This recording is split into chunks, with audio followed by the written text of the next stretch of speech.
The forest is a home to life, to animals, trees, springs, and even communities. But despite its beauty, our forests are slowly disappearing because of relentlessly deforestation. In this documentary, we will examine the current condition of a local forest and explore how Buddhist teachings, especially the Noble Eightfold Path, can offer guidance toward compassionate and mindful environmental actions. In recent years, the forest cover in this area has rapidly decreased. Many trees have been cut down for road widening and project highway. As a result, wildlife habitat shrinks, soil erosion worsens, and the flow of spring water and rainwater becomes increasingly affected.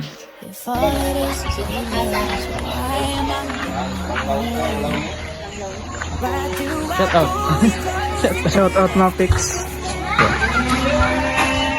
Para sa iyo, ano ang nakikitang sanhi na mabilis na deforestation sa lugar? Yung sanhi talaga ng deforestation sa lugar dito sa Kanawa Spring is yung paggawa ng kalsada dito sa taas ng yung mga puno pinuputol nila para magkaroon ng highway papuntang Kadakdakan at saka sa ibang lugar. Yun yung nakikita kong pinakadahilan ng deforestation dito sa Kanawa Spring. Ano ang epekto nito sa komunidad, kabuhayan at kalikasan? So yung epekto ng deforestation dito sa Kanawa Cold Springs, kapag umuulan, so nahuhulog na yung mga lupa dito sa sa spring. Tapos ito yung dahilan kung bakit bumabaha or umiitim yung tubig dito. Tapos pag bumabaha siya, wala nang masyadong mga turistang pumupunta dito kasi hindi na malinaw yung tubig. So yun yung reason. May ginawa po bang hakbang ang barangay, komunidad upang maprotektahan ang gubat? Yes po, meron. Yung barangay natin is nililimitahan nila yung pagputol ng mga puno at saka hindi na basta-basta makakapagputol ng puno yung mga taga rito kapag wala po silang permit galing sa DENR. Kasi may ibang mga puno na hindi talaga nakaputulin. So yun yung mga hakbang na ginagawa ng barangay dito. Ano ang pinakamahalagang hakbang na dapat gawin ng tao upang mabawasan ang problema? So yung pinakamahalaga talagang hakbang is yung pagtatanim ulit ng puno para mabalik yung yung kagandahan dito sa ating lugar. So yun, reforestation, yung pinakamagandang hakbang. Ano ang pinakanakitang sanhi ng mabilis na deforestation sa lugar? Ang pinakamadalas na nakikitang sanhi ng mabilis na deforestation ay malawak ang pagpuputol ng puno para sa agrikultura, ilegal na pagtutruso at pagpapalawak ng mga nitirahan at infrastruktura.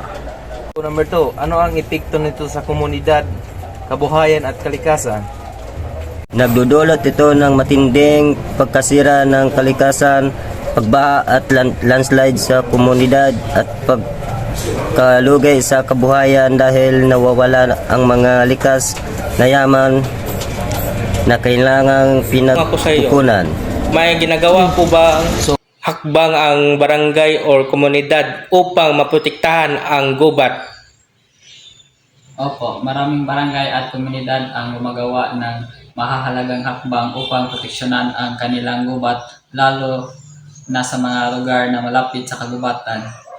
Kabilang dito ang pagbuo ng bantay gubat o community-based forest management groups na siyang nagbabantay laban sa illegal na pagtuturoso at kainin. Ano ang pinakamahalagang hakbang na dapat gawin ng tao upang mabawasan ang problema? Ang pinakamahalagang hakbang ay ang pagpatupad ng mahigpit na batas at regulasyon laban sa illegal na pagtutroso at kaingin na sinuportahan ng community-based monitoring Mahalaga ring palakasin ang mga programa ng reforestation at afforestation gamit ang mga katutubong puno upang maibalik ang dating na sirang kagubatan sa huli. Kailangang magbago ang consumption patterns ng mga tao sa pamamagitan ng pagsuporta sa sustainable agriculture at pag-iwas sa mga produktong na dudulot ng deforestation.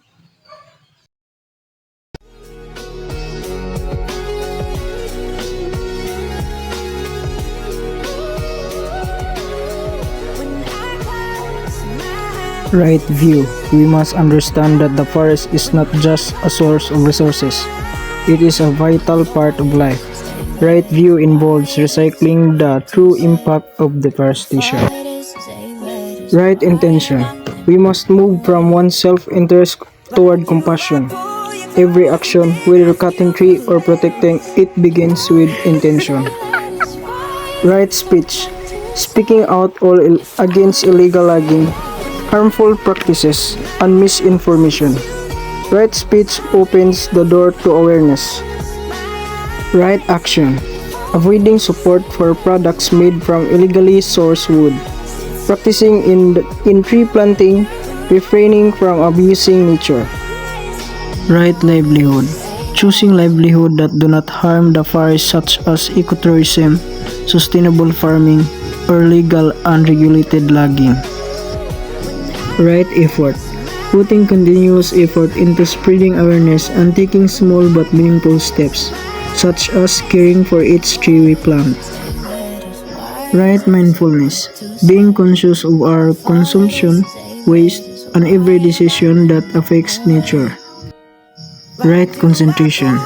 Dedicating time, focus, and heart to environment efforts. Achieving a clean and safe environment requires commitment and concentration. The forest has voice, quiet, but heard when we listen. Through community cooperation and application of Buddhist teachings, we can walk a path of compassion, wisdom, and hope. Every tree we planted, every law we followed, and every voice that calls for change is a step toward a safer and more vibrant future. We are the caretakers of the forest, and change begins with one.